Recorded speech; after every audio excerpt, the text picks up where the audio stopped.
บทที่ 1 อาหารที่สะดวกสบายฉันรักพวกเขา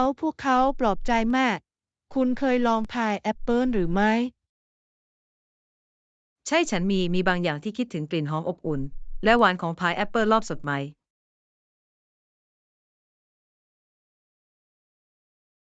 แน่นอน การรวมกันของแอปเปิลนุ่มและเปลือกที่เป็นเกล็ดนั้นไม่อาจต้านทานได้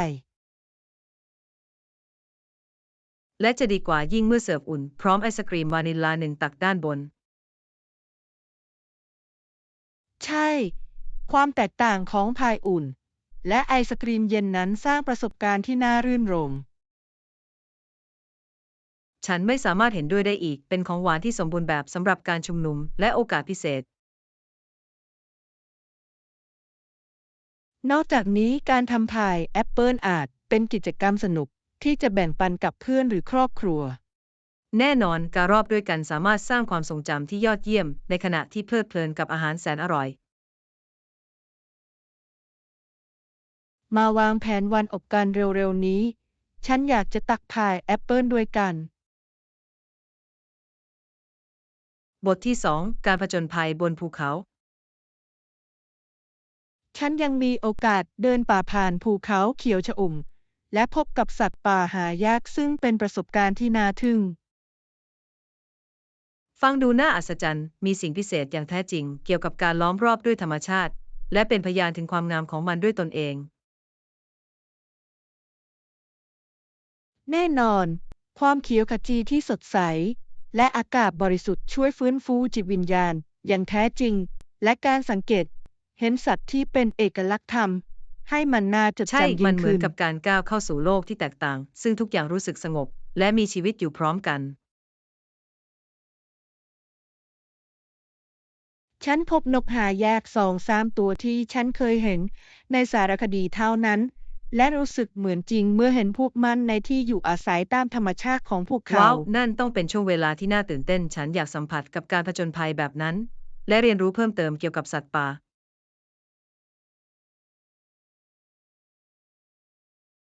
มันคุ้มค่าแน่นอน การเดินป่าแต่ละครั้งนำมาซึ่งความประหลาดใจใหม่ๆ และความรู้สึกของความสำเร็จหลังจากถึงยอดเขาจะไม่มีใครเทียบได้ ฉันจินตนาการได้ นอกจากนี้ทิวทัศน์อันน่าทึ่งจากด้านบนเป็นรางวัลที่สมบูรณ์แบบสำหรับความพยายามทั้งหมดนั้น แน่นอนเป็นการเตือนใจว่าโลกของเราสวยงามแค่ไหน และความสำคัญของการอนุรักษ์พื้นที่ธรรมชาติเหล่านี้ บทที่ 3 ทริปเดี่ยวที่น่าจดจฉันจะคำนึงถึงสิ่งเหล่านั้น การเดินทางคนเดียวที่น่าจดจำที่สุดของคุณคืออะไร ฉันอยากได้ยินเกี่ยวกับประสบการณ์ของคุณ ำทริปเดี่ยวที่น่าจดจำที่สุดของฉันคือเกียวโตประเทศญี่ปุ่น การผสมผสานของวัดโบราณ และชีวิตในเมืองสมัยใหม่นั้นน่าทึ่ง ฟังดูเหลือเชื่อ การเดินทางคนเดียวต้องทำให้คุณมีอิสระในการสำรวจด้วยความเร็วของคุณเอง และดื่มด่ำกับวัฒนธรรมอย่างแท้จริง ใช่มันเป็นการปลดปล่อย ฉันสามารถใช้เวลาหลายชั่วโมงเดินผ่านสวนอันเงียบสงบ และเยี่ยมชมศาลเจ้าที่สวยงามได้ โดยไม่ต้องรีบเร่ง ฉันจินตนาการได้ มีบางสิ่งพิเศษเกี่ยวกับความสามารถในการใช้เวลา และแช่ตัวในทุกช่วงเวลาที่คุณเดินทางคนเดียว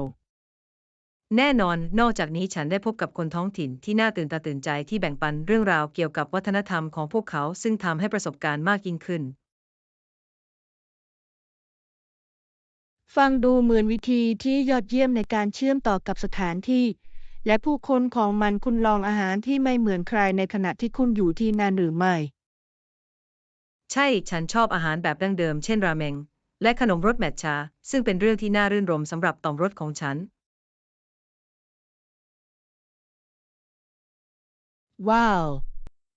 ฟังดูเหมือนการเดินทางที่เต็มไปด้วยความทรงจำที่น่าจดจำและประสบการณ์แสนอร่อย บทที่ 4 ศิลปะสีน้ำ นั่นยอดเยี่ยมมาก คุณชอบสร้างศิลปะแบบไหน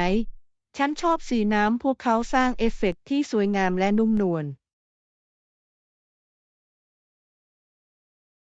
สีน้ำนั้นน่าทึ่งพวกเขามีวิธีการผสมสีที่เป็นเอกลักษณ์ที่สามารถกระตุ้นอารมณ์ที่แตกต่างกันในภาพวาด แน่นอน ความลื่นไหลของสีน้ำช่วยให้เกิดความคิดสร้างสรรค์มากมาย และเป็นเรื่องที่น่าสนใจที่จะเห็นว่าแต่ละชั้นสามารถเปลี่ยนชิ้นส่วนโดยรวมได้อย่างไร ใช่ ฉันพบว่าการทำงานกับสีน้ำอาจเป็นเรื่องท้าทายและคุ้มค่าโดยเฉพาะอย่างยิ่งเมื่อคุณบรรลุผลที่ต้องการ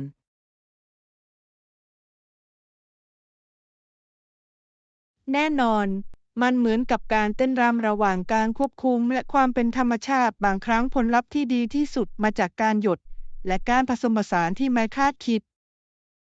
ฉันเห็นด้วยอย่างสมบูรณ์ เป็นสื่อที่กระตุ้นการทดลอง และฉันชอบวิธีที่ภาพวาดแต่ละภาพบอกเล่าเรื่องที่แตกต่างกัน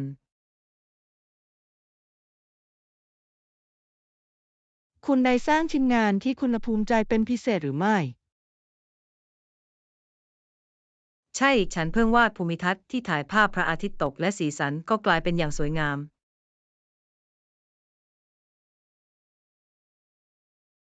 ฟังดูน่าทึ่ง ฉันอยากเห็นงานศิลปะของคุณ และวิธีที่คุณแสดงออกผ่านสีน้บทที่ 5 การยืนยันการจอง ำ แน่นอน เพียงแค่นำหมายเลขอ้างอิงการจองของคุณมาเพื่อรับเมื่อคุณมาถึงและทุกอย่างจะพร้อมสำหรับคุณ ฟังดูตรงไปตรงมาการจัดระเบียบทุกอย่างเพื่อกระบวนการเช็คอินที่ราบรื่นเป็นประโยชน์เสมอ แน่นอน การมีหมายเลขข้องอิงของคุณ ช่วยให้มั่นใจได้ว่ารายละเอียดทั้งหมดของคุณเป็นระเบียบธรรม ให้การเดินทางมาถึงของคุณไม่ยุ่งใช่ ยาก เป็นเรื่องดีที่รู้ว่าการเตรียมการได้รับการดูแลช่วยให้คุณผ่อนคลาย และเพลิดเพลินกับเวลาของคุณได้มากขึ้น แน่นอน ไม่ว่าจะเป็นการเข้าพักในโรงแรม หรือกิจกรรมการเตรียมพร้อมจะช่วยเพิ่มประสบการณ์โดยรวมได้ ฉันเห็นด้วยอย่างสมบูรณ์ มันเป็นสิ่งเล็กๆ น้อยๆ ที่สร้างความแตกต่างอย่างมาก โดยเฉพาะอย่างยิ่งเมื่อเดินทาง และหากคุณมีคำขอพิเศษใดๆ โปรดระบุไว้ เมื่อเช็คอินพวกเขามักจะพยายามตอบสนองความต้องการของผู้เข้าพัก นั่นเป็นเคล็ดลับที่ยอดเยี่ยม ฉันจะคำนึงถึงเรื่องนี้ เพื่อให้แน่ใจว่าการเข้าพักของฉันจะสนุกที่สุดเท่าที่จะทำได้ สมบูรณ์แบบ ฉันแน่ใจว่าคุณจะมีช่วงเวลาที่ยอดเยี่ยม และฉันรอไม่ไหวที่จะได้ยินทุกอย่างเกี่ยวกับมัน บทที่ 6 ภาพสะท้อนปีใหม่ ฉันเดาว่ามันเป็นเพียงสามัญสำนึกแต่เหตุผลที่ใหญ่ที่สุดที่ฉันชอบปีใหม่ คือความรู้สึกของการเริ่มต้ แน่ น น ให อ ม่ นเป็นช่วงเวลาที่ผู้คนไตร่ตรองถึงปีที่ผ่านมา และตั้งเป้าหมายใหม่สำหรับปีข้างหน้า ซึ่งเป็นแรงจูงใจมาก ใช่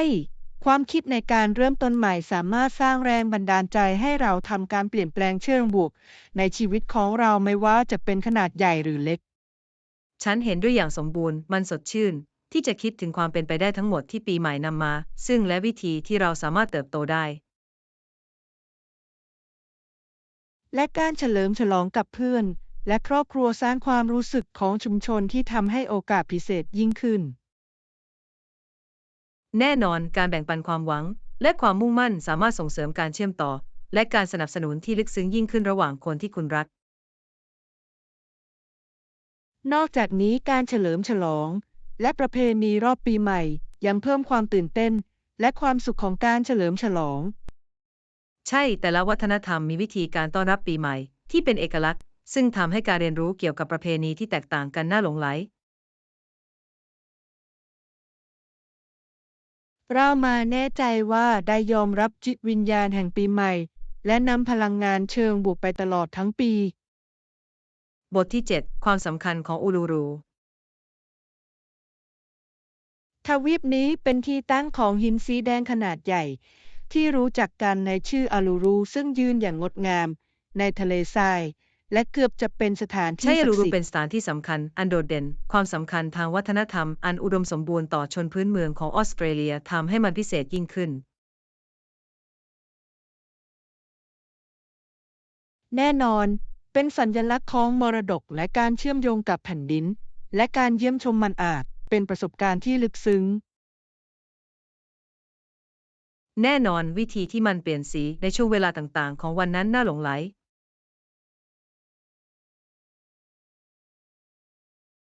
ใช่ การชมพระอาทิตย์ตกเหนืออูลูรูเป็นทัศนียภาพที่น่าทึ่งที่นักเดินทางหลายคนชื่นชอบ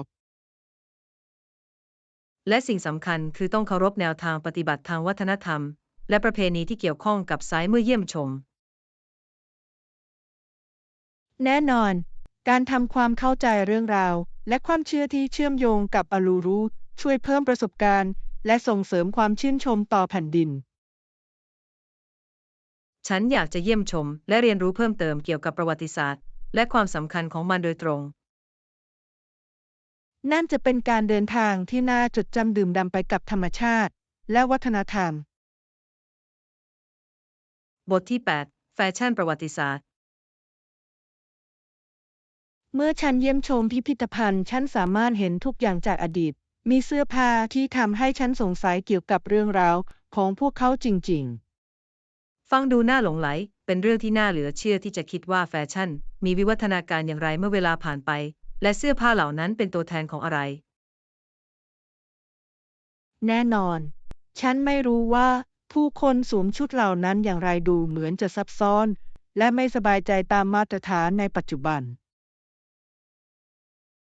ใช่แฟชั่นในเวลานั้นมักให้ความสำคัญกับความสวยงามมากกว่าความสะดวกสบาย ซึ่งค่อนข้างแตกต่างจากเทรนด์ในปัจจุบัน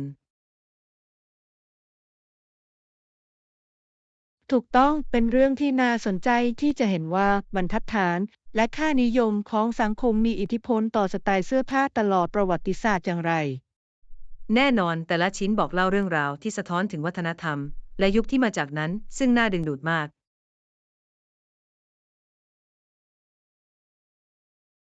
ฉันชอบวิธีที่พิพิธภัณฑ์สามารถนำเราไปสู่ช่วงเวลาต่างๆ และให้เราเห็นภาพชีวิตของบรรพบุรุษของเรา ใช่เป็นการเตือนความทรงจำที่ยอดเยี่ยมว่า เราไปไกลแค่ไหน และความคิดสร้างสรรค์ที่สร้างรูปร่างโลกของเรา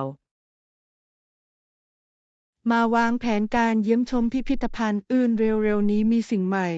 ที่จะค้นพบเสมอ บทที่ 9 ความท้าทายประจำวัน มีบางอย่างที่เขาต้องจัดการเสมอดูเหมือนว่าเขามีใจมากมายเมื่อเร็วๆนี้ ใช่มันอาจท่วมท้นเมื่อชีวิตสร้างความท้าทายมากมายในคราวเดียวสิ่งสำคัญคือต้องหาวิธีรับมือ แน่นอน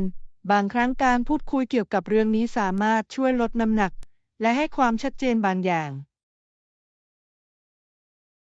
แน่นอนการสนับสนุนจากเพื่อนและครอบครัวสามารถสร้างความแตกต่างอย่างมากในช่วงเวลาที่ยากลำบาก ฉันคิดว่าสิ่งสำคัญคือต้องสร้างความสมดุลระหว่างการจัดการความรับผิดชอบและการใช้เวลาในการดูแลตนเอใช่งการค้นหาความสมดุลนั้นสามารถช่วยลดความเครียดและปรับปรุงความเป็นอยู่โดยรวม และ แน่ ช่วน ง อน พัก เรา เล็ก มา น้ ตร อ วย จส ต อบ ลอ กั ด นอย่า ทั้ ง ง ส วัน ม่ำเส สาม อ มาร การ ถ แบ่งปัน ให้พื้ สิ่ น ง ที่ ที่เรา ทาง กำลั จิ ง ต ผ่านอาจเป็นประ ที่ โยช จำ น์ เป็นในการจัดการกับความท้าทายได้อย่างมีประสิทธิภาพมากขึ้น ฉันเห็นด้วยกันเราสามารถสนับสนุนซึ่งกัน และกันผ่านช่วงล่างของชีวิต บทที่ 10 การวางแผนกิจกรรม แน่นอน ฉันสามารถค้นคว้าเพื่อคุณได้มีกิจกรรมที่เฉพาะเจาะจงที่คุณต้องการทำในระหว่างการเดินทางของคุณหรือไม่ ใช่ฉันอยากลองเดินป่าและอาจมีประสบการณ์ทางวัฒนธรรม 2-3 อย่างเพื่อดื่มด่ำกับไลฟ์สไตล์ท้องถิ่นจริง ฟังดูน่าอัศจรรย์ การเดินป่าสามารถมองเห็นทิวทัศน์อันน่าทึ่ง และโอกาสในการเชื่อมต่อกับธรรมชาติ ๆ แน่นอน และการมีส่วนร่วมในกิจกรรมทางวัฒนธรรม จะช่วยให้ฉันเรียนรู้เพิ่มเติมเกี่ยวกับประเพณีและประวัติศาสตร์ของสถานที่ ฉันสามารถค้นหาทัวร์ไกด์ที่ผสมผสานทั้งการเดินป่า และประสบการณ์ทางวัฒนธรรม ซึ่งอาจเป็นวิธีที่ดีในการสำรวจ นั่นจะสมบูรณ์แบบฉันขอขอบคุณความช่วยเหลือของคุณในการวางแผนเรื่องนี้ มันทำให้กระบวนการทั้งหมดน่ากลัวน้อยลง ไม่มีปัญหา ฉันตื่นเต้นที่จะช่วยคุณสร้างแผนการเดินทางที่ปรับสมดุลการผจญภัยและการค้นพบทางวัฒนธรรม ขอบคุณฉันรอไม่ไหวที่จะดูว่าเราสามารถรวมกิจกรรมอะไรได้บ้างมันจะเป็นทริปที่น่าจดจำ แน่นอน เรามาแน่ใจว่าได้รวมโอกาสมากมายสำหรับการสนุกและการสำรวจกันเถอะ บทที่ 11 แผนอาหารเย็น คุณต้องการทานอาหารเย็นในห้องคืนนี้หรือไม่ มันอาจเป็นวิธีที่สะดวกสบายในการผ่อนคลายหลังจากวันที่ยาว แน่นอนคุณอยากทานอะไรเป็นอาหารค่ำฉันเปิดรับข้อเสนอแนะแต่ฉันอยากสิ่งที่แสนอร่อย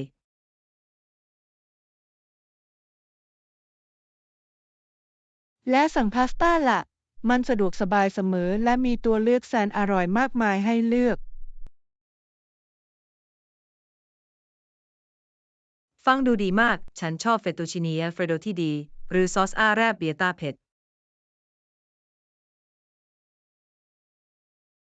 ทั้งสองตัวเลือกฟังดูอร่อย นอกจากนี้เรายังสามารถเพิ่มสลัดที่ดีด้านข้างเพื่อปรับสมดุล ใช่ สลัดสดจะสมบูรณ์แบบโดยเฉพาะอย่างยิ่งกับขนมปังกรอบ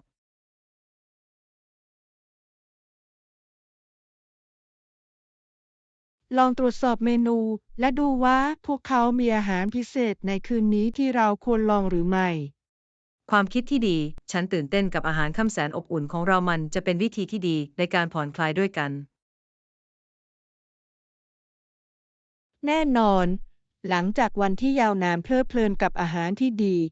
และเป็นเพื่อนของกันและกันฟังดูสมบูรณ์แบบ บทที่ 12 ประวัติศาสตร์แฮลิแฟกซ์ เมืองหลวงของโนวาสโกเชียคือแฮลิแฟกซ์และเริ่มนำผู้ตั้งถิ่นฐานที่พูดภาษาอังกฤษมาเข้ามาเนื่องจากภัยคุกคามจากชาวฝรั่งเศส ใช่ไหม แฮลิแฟกซ์มีบทบาทสำคัญในประวัติศาสตร์อาณานิคมยุคแรกของแคนาดา โดยทำหน้าที่เป็นเสาทหารเชิงกลยุทธ์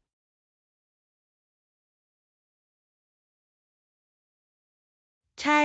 สถานที่แห่งนี้เหมาะอย่างยิ่งสำหรับการป้องกันการโจมตีของฝรั่งเศสและกลายเป็นนิคมที่คึกคักอย่างรวดเร็ว มันน่าหลงใหลว่าเหตุการณ์ทางประวัติศาสตร์กำหนดการพัฒนาเมือง และวัฒนธรรมของเมืองอย่างไร แน่นอน การผสมผสานของวัฒนธรรมในแฮลิแฟกซ์ในปัจจุบันเป็นข้อพิสูจน์ถึงประวัติศาสตร์อันยาวนานและอิทธิพลที่สร้างรูปร่างมัน นอกจากนี้การสำรวจสถานที่ทางประวัติศาสตร์ในแฮลิแฟกซ์เช่นป้อมปราการ และริมน้ำทำให้มองเห็นอดีตของมัน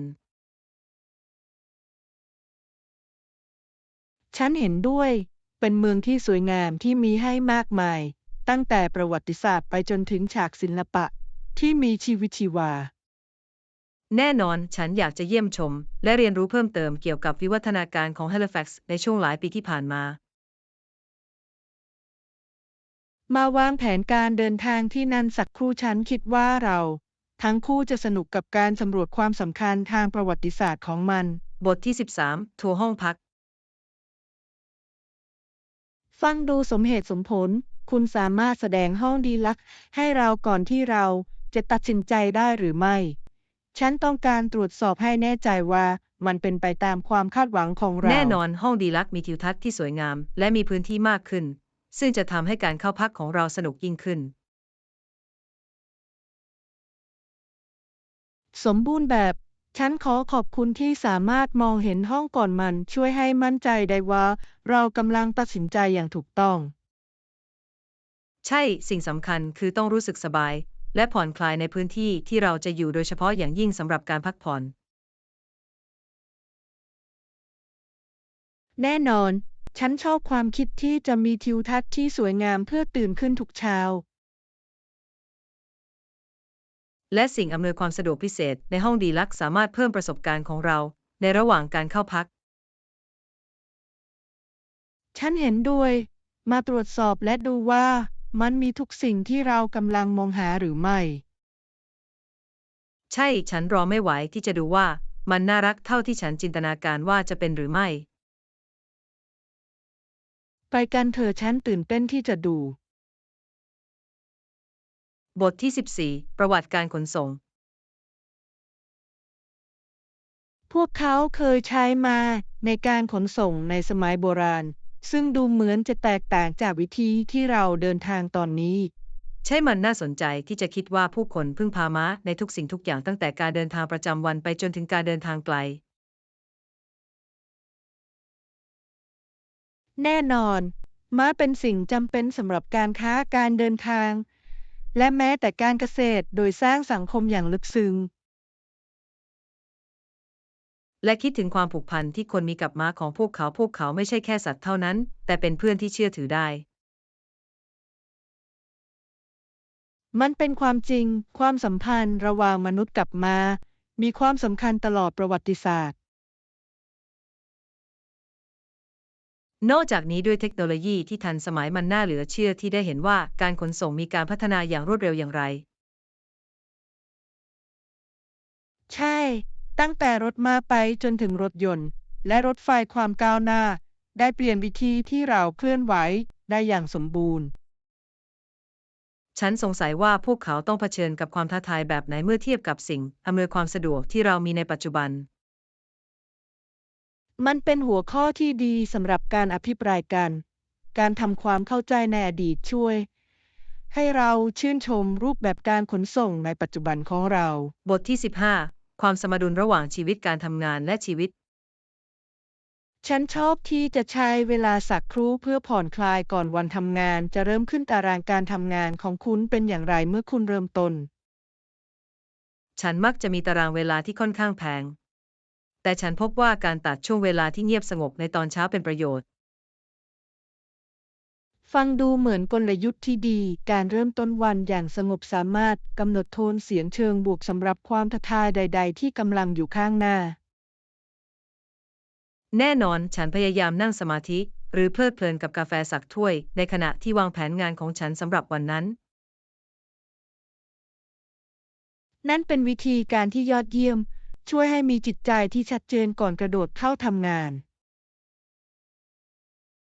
ใช่ และฉันพบว่าการใช้เวลาสักเล็กน้อยสำหรับตัวเองในตอนเช้าทำให้ฉันมีประสิทธิผลมากขึ้นตลอดทั้งวัน ฉันเห็นด้วย การเริ่มต้นอย่างสงบสามารถสร้างความแตกต่างในการจัดการกับรายการสิ่งที่ต้องทำของคุณด้วยพลังงาน แน่นอนทุกอย่างเกี่ยวกับการค้นหาความสมดุลระหว่างการทำงานและการดูแลตนเอง เรามาให้แน่ใจว่าได้กระตุ้นให้กันและกันรักษาสมดุลในขณะที่เราเดินผ่านวันที่ยุ่งของเรา บทที่ 16 เวลาชำระเงิน สมบูรณ์แบบ ฉันคิดว่ามันครอบคลุมทุกอย่างในรายการเรามาไปที่จุดชำระเงินเพื่อสิ้นสุดการซื้อของเรา ใช่ฉันตื่นเต้นที่ได้เห็นว่าทุกอย่างมีลักษณะอย่างไรเมื่อเรารวมกันทั้งหมด แน่นอนเป็นเรื่องที่น่าพอใจเสมอที่ได้เห็นการเลือกของเรามีชีวิตชีวาโดยเฉพาะอย่างยิ่งหลังจากวางแผนทุกอย่างแล้ว ฉันเห็นด้วย นอกจากนี้การเช็คเอาท์หมายความว่า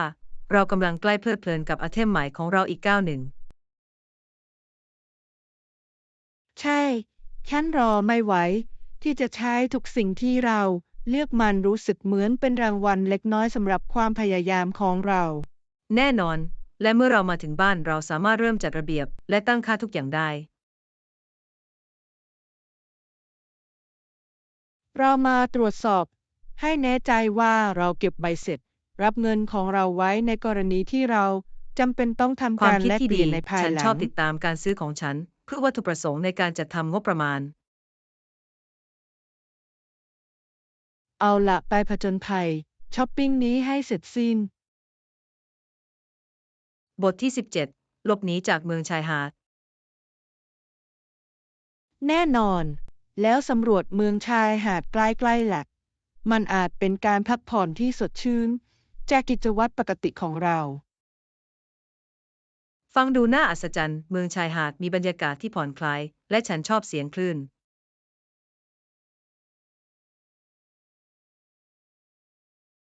แน่นอน นอกจากนี้มักจะมีกิจกรรมสนุกมากมายให้ทำเช่นว่ายน้ำอาบแดดหรือหวีชายหาด ใช่ และลองชิมอาหารทะเลท้องถิ่นที่ร้านอาหารริมชายหาด ก็เป็นเรื่องของอร่อยเสมอ แน่นอน อาหารทะเลสดพร้อมทิวทัศน์มหาสมุทรฟังดูเหมือนวิธีที่สมบูรณ์แบบในการเพลิดเพลินกับวันบนชายหาด ฉันสามารถนึกภาพเราพักผ่อนบนทรายแช่แดดและเพลิดเพลินกับอาหารแสนอร่อยได้แล้ว ลองดูเมืองชายหาดที่อยู่ใกล้เคียงกัน และดูว่าแต่ละเมืองมีข้อเสนออะไรสำหรับการทริปวันความเดียวคิดที่ที่สนุกสยอดเยี่ยม นาน ฉันตื่นเต้นที่จะวางแผนการพักผ่อนนี้ และสร้างความทรงจำที่ยอดเยี่ยม ฉันด้วย มาทำให้มันเกิดขึ้นเร็วๆนี้ บทที่ 18 เปิดคำถาม มันเป็นความยินดีของฉัน หากคุณมีคำถามเพิ่มเติมโปรดถามได้ตลอดเวลาฉันอยู่ที่นี่เพื่อช่วย ขอบคุณ ฉันขอขอบคุณความเต็มใจ ที่จะช่วยมันสร้างความแตกต่างจริงๆ เมื่อมีคนพร้อมตอบคำถาม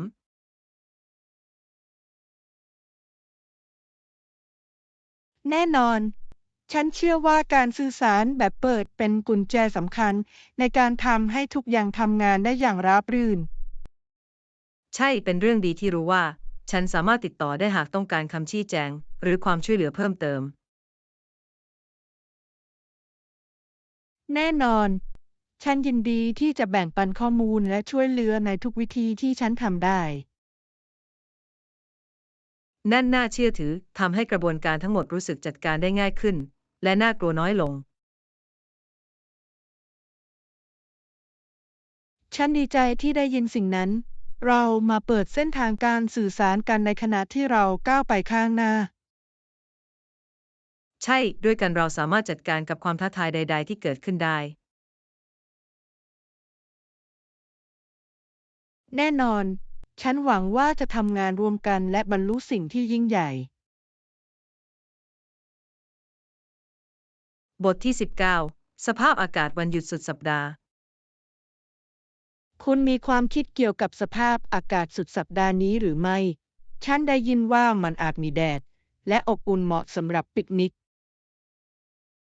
ใช่ ฉันตรวจสอบการคาดการณ์ก่อนหน้านี้ และดูเหมือนว่าเรากำลังมีสภาพอากาศที่สวยงามเหมาะสำหรับกิจกรรมกลางแจ้ง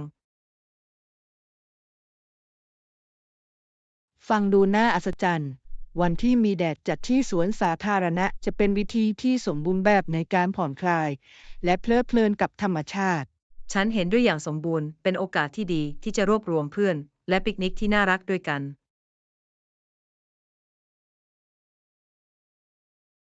แน่นอน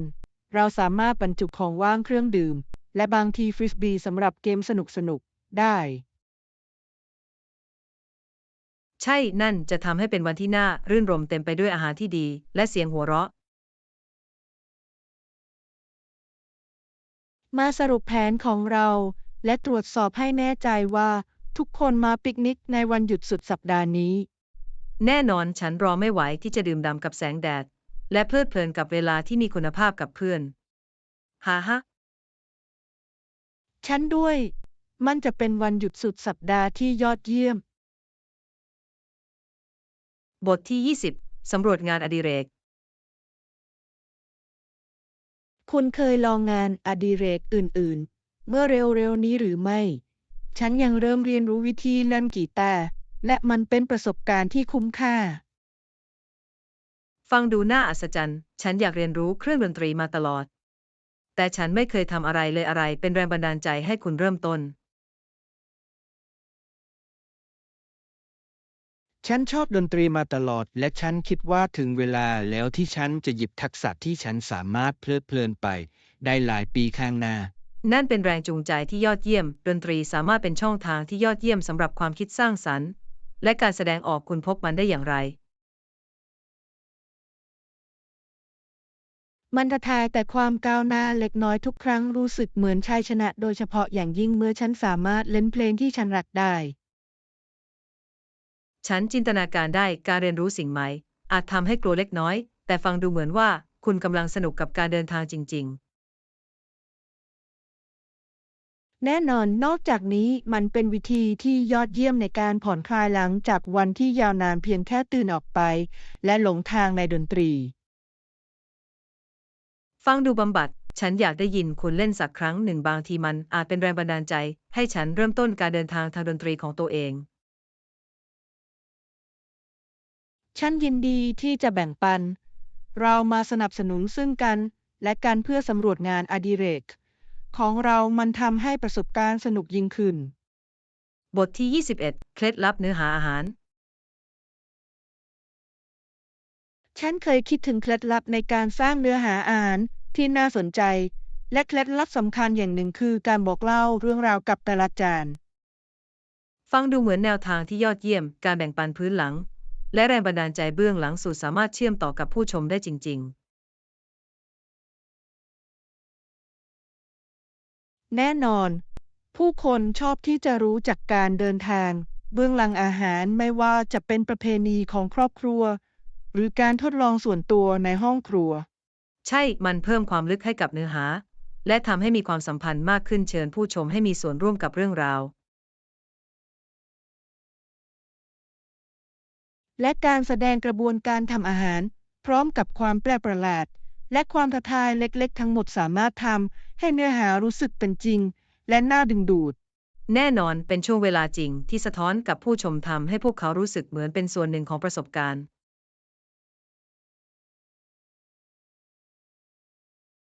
นอกจากนี้การรวมเคล็ดลับและเทคนิคขณะทำอาหารสามารถให้ความคุ้มค่า และทำให้ผู้ชมกลับมาดูได้มากขึ้น จุดที่ยอดเยี่ยมไม่ใช่แค่เรื่องจานสุดท้ายเท่านั้น แต่ยังเกี่ยวกับการสอน และการแบ่งปันความรู้ตลอดเส้นทางด้วย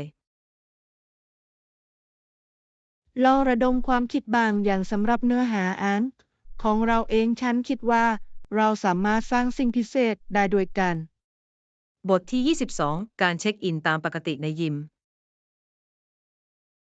ให้คนติดตามกิจวัตรยิมของคุณเมื่อเร็วๆนี้หรือไม่ ฉันพยายามที่จะคงสอดคล้องกันแต่บางครั้งอาจเป็นเรื่องยากได้ ใช่ฉันพยายามอย่างดีที่สุด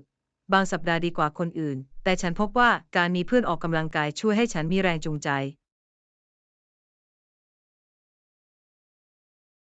นั่นเป็นความคิดที่ยอดเยี่ยม การออกกำลังกายกับใครบางคนสามารถทำให้มันสนุกยิ่งขึ้น และช่วยผลักดันซึ่งกันและกันและการให้มุ่งมั่นคงอยู่ แน่นอน นอกจากนี้การเฉลิมฉลองชัยชนะเล็กๆ น้อยๆ ด้วยกัน ก็สนุกกว่าเช่นการสร้างสถิติส่วนตัวใหม่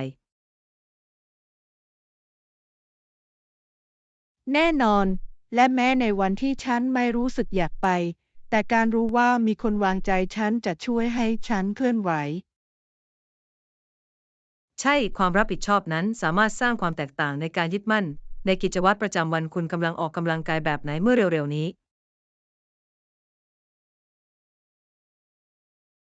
ฉันได้ผสมคาร์ดิโอกับการฝึกความแข็งแรงพยายามทำให้สิ่งต่างๆสมดุลเป็นการผสมผสานที่ดีที่ทำให้การออกกำลังกายของฉันน่าสนใจ ฟังดูเหมือนแผนที่มั่นคง ฉันต้องผสมทุกอย่างด้วยกันบางทีเราอาจลองเรียนใหม่ด้วยกันในเร็วๆ นี้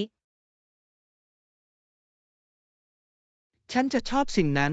เรามาสนับสนุนซึ่งกันและกันให้กระตือรือร้น และทำให้การออกกำลังกายเป็นส่วนหนึ่งที่สนุกสนานในชีวิตของเรา บทที่ 23 เยี่ยมชมหอศิลป์ ฟังดูน่าผจญภัย จริงๆ แล้วฉันกำลังพิจารณาไปที่หอศิลป์ท้องถิ่นในสุดสัปดาห์นี้ เพื่อดูนิทรรศการใหม่ ฟังดูเหมือนความคิดที่ยอดเยี่ยม แกลเลอรี่ศิลปะสามารถนำเสนอประสบการณ์ และมุมมองที่ไม่เหมือนใครเกี่ยวกับความคิดสร้างสรรค์ แน่นอน ฉันชอบวิธีที่ศิลปะสามารถกระตุ้นอารมณ์ และเล่าเรื่องราวในลักษณะที่บางครั้งคำไม่สามารถทำได้ ใช่ นอกจากนี้การเรียนรู้เกี่ยวกับศิลปิน และแรงจูงใจของพวกเขาเบื้องหลังแต่ละชิ้นก็เป็นเรื่องที่น่าสนใจ แน่นอน แกลเลอรี่บางแห่งยังจัดเซสชั่นแบบโต้ตอบ ซึ่งคุณสามารถพบกับศิลปินและถามคำถามได้ นั่นจะเป็นที่น่าทึ่ง การมีส่วนร่วมกับศิลปินสามารถสร้างความเข้าใจที่ลึกซึ้งยิ่งขึ้นเกี่ยวกับผลงานและเทคนิคของพวกเขา มาวางแผนที่จะไปด้วยกัน มันจะเป็นการออกเดินทางสนุกเพื่อสำรวจฉากศิลปะ และค้นพบแรงบันดาลใจใหม่ ฮ่าฮ่า ฉันเข้ามาฉันรอไม่ไหวที่จะดูสิ่งที่จัดแสดง และดื่มด่ำไปกับโลกแห่งศิลปะ ฉันด้วย มันจะเป็นประสบการณ์ที่น่ารื่นรมย์และฉันรอคอยที่จะได้รับ บทที่ 24 จุดประชุม ยอดเยี่ยม มีจุดนัดพบหรือเราควรพบกันที่บ้านของคุณหรือไม่ ฉันต้องการให้แน่ใจว่าเราประสานงานอย่างถูกต้อง การประชุมที่บ้านของฉันฟังดูดี มันจะให้โอกาสเราแชทและเตรียมตัวก่อนออกเดินทาง สมบูรณ์แบบ ฉันจะนำของว่างมาเพื่อให้เราสามารถเพลิดเพลินไปกับพวกมันในขณะที่เรากำลังวางแผนวันของเรา นั่นเป็นความคิดที่ยอดเยี่ยมของว่างเล็กน้อยทำให้การวางแผนสนุกขึ้นเสมอ แน่นอน นอกจากนี้มันจะช่วยรักษาพลังงานของเราในการผจญภัยทุกสิ่งที่เรากำลังรออยู่ ใช่ ฉันตื่นเต้นกับแผนของเรา และรอไม่ไหวที่จะดูว่าเรามาทำอะไรด้วยกัน มันจะสนุกที่จะระดมความคิดและใช้เวลาของเราด้วยการให้เกิดประโยชน์สูงสุด แน่นอนเรามาตรวจสอบให้แน่ใจว่า เรามีทุกอย่างพร้อมสำหรับวันที่น่าตื่นเต้นต่อไป ฉันรอคอยมัน มาทำให้มันเป็นทัศนียภาพที่น่าจดจำกันเถอะ บทที่ 25 เทศกาลทิวลิป ในออตตาวามีดอกทิวลิปมากมาย และบางคนก็ไปที่นั่นเพื่อดูดอกไม้ที่สวยงามทั้งหมดในช่วงเทศกาล ใช่ เทศกาลทิวลิปเป็นการเฉลิมฉลองที่ยอดเยี่ยมของฤดูใบไม้ผลิที่แสดงให้เห็นถึงสีสันสดใส และการแสดงที่สวยงาม แน่นอน เป็นเรื่องที่น่าทึ่งที่ได้เห็นว่า ดอกไม้เหล่านี้เปลี่ยนภูมิทัศน์อย่างไรสร้างทิวทัศน์ที่น่าทึ่งสำหรับผู้เยี่ยมชมทุกคน ฉันชอบว่าเทศกาลนี้ไม่เพียงแต่เน้นความงามของดอกทิวลิปเท่านั้น แต่ยังเฉลิมฉลองความสัมพันธ์ทางวัฒนธรรมกับเนเธอร์แลนด์ด้วย แน่นอน ประวัติศาสตร์เบื้องหลังเทศกาลนี้เพิ่มความลึกซึ้งให้กับประสบการณ์มากยิ่งขึ้นทำให้มันพิเศษยิ่งขึ้น นอกจากนี้ยังเป็นโอกาสที่ดีสำหรับครอบครัว และเพื่อนที่จะมารวมตัวกัน และเพลิดเพลินไปกับกิจกรรมกลางแจ้ง แน่นอน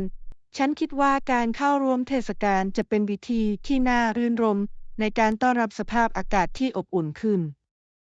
ใช่ มาวางแผนที่จะเยี่ยมชมปีนี้ ฉันรอไม่ไหวที่จะเห็นดอกทิวลิปบานเต็มที่ ฉันตื่นเต้น มันจะเป็นวันที่สวยงามที่เต็มไปด้วยสีสันและความสุข บทที่ 26 สำนักงานใหญ่แห่งสหประชาชาติ สิ่งที่ยิ่งใหญ่ที่สุดที่สามารถพบได้ทุกที่คือสหประชาชาติซึ่งมีสำนักงานใหญ่ในนครนิวยอร์กซึ่งรวบรวมผู้คนจากทั่วโลกเข้าด้วยกัน ใช่มันเป็นสถานที่สำคัญสำหรับการทูต และความร่วมมือระหว่างประเทศทำให้เป็นศูนย์กลางสำหรับการอภิปรายระดับโลก แน่นอน สหประชาชาติมีบทบาทสำคัญในการจัดการประเด็นต่างๆ เช่นการรักษาสันติภาพสิทธิมนุษยชน และการพัฒนาที่ยั่งยืน ฉันชื่นชมว่ามันมีจุดมุ่งหมายเพื่อส่งเสริมการสนทนา และความเข้าใจในหมู่ประเทศต่างๆ โดยมุ่งมั่นเพื่อโลกที่ดีขึ้น แน่นอน การเยี่ยมชมสำนักงานใหญ่จะเป็นเรื่องที่น่าสนใจ การเห็นห้องประชุมและห้องประชุมจะเป็นแรงบันดาลใจ ใช่ มันน่าเหลือเชื่อที่จะได้เห็นความพยายามในการจัดการกับความท้าทายระดับโลกด้วยตนเอง ฉันคิดว่าเราควรวางแผนการเดินทางไปนิวยอร์กและรวมการเยี่ยมชมสหประชาชาติในการเดินทางของเรา ฟังดูเหมือนความคิดที่ยอดเยี่ยม มันจะเป็นประสบการณ์ที่มีความหมายสำหรับเราทั้งคู่ เริ่มวางแผนกันเถอะฉันรอไม่ไหวที่จะสำรวจสถาบันที่มีอิทธิพลเช่นนี้ บทที่ 27 อาหารริมถนน อาหารริมถนนแสนอร่อยเป็นหนึ่งในไฮไลท์ของการเดินทาง โอ้ฉันอิจฉามาก รายการโปรดของคุณมีอะไรบ้าง ฉันลองอาหารที่น่าอัศจรรย์มากมาย แต่ทาโก้เผ็ดจากผู้ขายท้องถิ่นขโมยการแสดงให้ฉันจริงฟังดูเหลือเชื่อ ทาโก้สตรีทเป็นสิ่งที่ต้องลองเสมอรสชาติอาจมีชีวิตชีวาและเป็นของแท้มาก ๆ ใช่ และบรรยากาศขณะรับประทานอาหารบนท้องถนนช่วยเพิ่มประสบการณ์ด้วยเสียง และกลิ่นทั้งหมดอยู่รอบฮะ ฉันเห็นด้วย มีสิ่งพิเศษเกี่ยวกับการเพลิดเพลินกับอาหารในความวุ่นวายของตลาดที่วุ่นวาย แน่นอนฉันชอบขาตั้งผลไม้สดด้วยมะม่วงกับพริกเป็นส่วนผสมที่น่ารื่นรมย์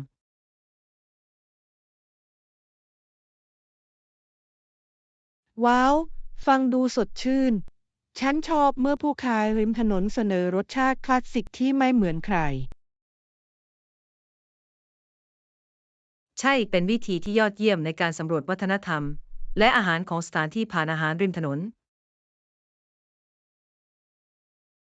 เรามาตั้งเป้าหมายที่จะลิ้มลองอาหารริมถนนให้มากที่สุดในการผจญภัยการเดินทางครั้งต่อไปของเราบทที่ กันเถอะ 28 การนับถอยหลัง พวกเขาจะบอกให้ฉันนับย้อนหลังจาก10แต่ฉันคิดว่าฉันจะพูดเพียง10 9และอาจหยุดที่นั่น นั่นตลกเป็นเรื่องที่น่าสนใจว่าการนับย้อนกลับสามารถใช้ในสถานการณ์ต่างๆ ได้อย่างไรเช่น การทำให้เส้นประสาทสงบก่อนการนำเสนอ แน่นอน สามารถช่วยโฟกัสจิตใจ และลดความวิตกกังวลทำให้เป็นเทคนิคที่มีประโยชน์สำหรับหลายๆ คน ใช่ ฉันเคยได้ยินว่ามันเป็นวิธีที่ยอดเยี่ยมในการต่อสายดินในตอนนี้ โดยเฉพาะในช่วงเวลาที่ตึงเครียด ฉันเห็นว่ามันจะทำงานอย่างไร มันบังคับให้คุณจดจ่อกับแต่ละตัวเลขแทนที่จะปล่อยให้จิตใจของคุณหลงทาง แน่นอนอย่าลืมใช้เทคนิคนั้น ถ้าเราพบว่าตัวเองรู้สึกท่วมท้น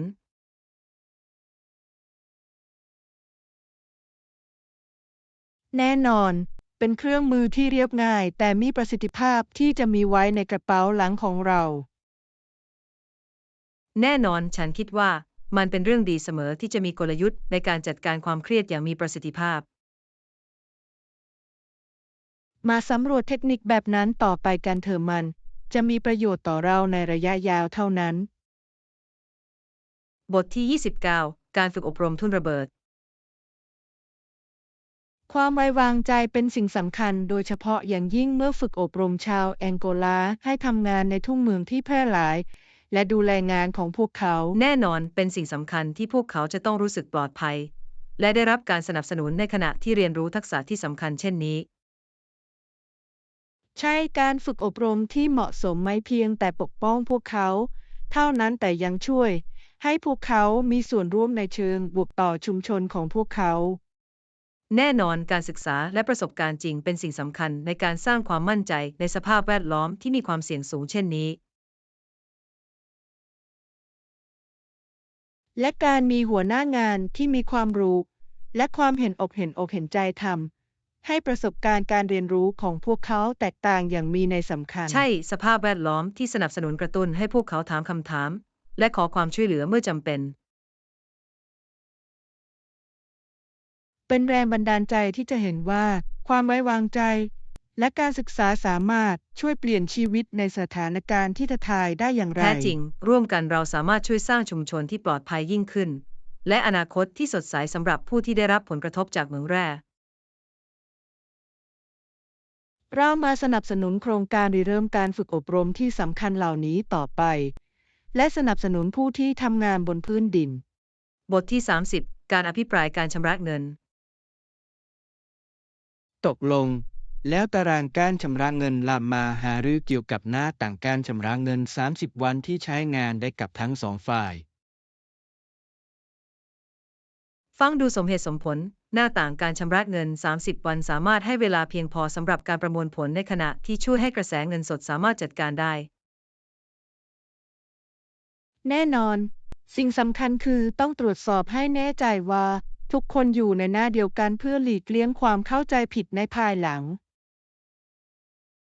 ใช่การสื่อสารที่ชัดเจนเกี่ยวกับเงื่อนไขการชำระเงินสามารถเสริมสร้างความสัมพันธ์ในการทำงานของเรา และสร้างความไว้วางใจ แน่นอน